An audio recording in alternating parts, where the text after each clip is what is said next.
اعوذ باللہ من الشیطان الرجیم بسم اللہ الرحمن الرحیم۔ السلام علیکم ورحمۃ اللہ وبرکاتہ۔ محترم سامعین و ناظرین، بزرگان دین سے منقول ہے کہ جو شخص صدق دل کے ساتھ، کامل یقین کے ساتھ، عقیدت و احترام کے ساتھ، خشوع و خضوع بدھ والے دن نماز فجر کے بعد 1000 مرتبہ یہ تسبیح پڑھے گا، اللہ رب العزت اس کے تمام گناہوں کی بخشش فرما دے گا۔ وہ تسبیح کیا ہے کہ فجر کی نماز کے بعد اول و آخر درود پاک پڑھ کر 1000 مرتبہ استغفر اللہ ربی من کل ذنب و اتوب الیہ، یہ تسبیح 1000 مرتبہ پڑھیں، یا صرف استغفر اللہ، اس کی تسبیح 1000 مرتبہ اول و آخر درود پاک پڑھ کے پڑھیں بدھ والے دن نماز فجر کے بعد، اللہ رب العزت اس تسبیح کی برکت سے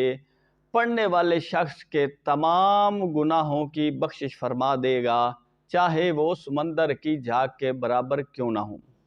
اور اس تسبیح کے پڑھنے کی برکت سے رزق میں، مال و دولت میں، عزت عمر میں بھی برکت آئے گی، کیونکہ حضرت امام حسن رضی اللہ تعالیٰ عنہ سے روایت منقول ہے کہ ایک شخص آپ رضی اللہ تعالیٰ عنہ کے پاس حاضر ہوا، عرض کی حضور رزق کی تنگی ہے، آپ نے فرمایا استغفار پڑھو۔ پھر آیا اولاد کی تنگی ہے، آپ نے فرمایا استغفار پڑھو۔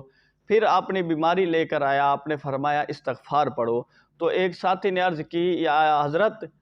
یہ شخص جب بھی آپ کے پاس آیا آپ نے اس کو استغفر اللہ پڑھنے کا حکم فرمایا ہے، تو اس کی وجہ کیا ہے؟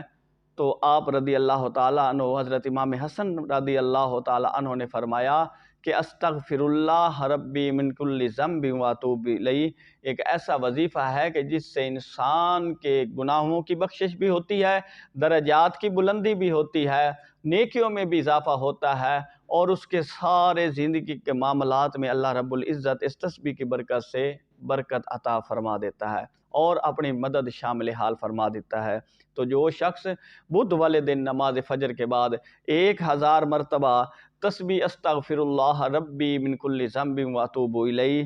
اول و آخر درود پاک کے بعد پڑھے گا، اللہ رب العزت اس کے گناہوں کی بخشش بھی فرمائے گا اور اس کے تمام پریشانیاں، تکلیفیں، مصیبتیں بھی ختم فرما کے اس کے لیے تمام معاملات کو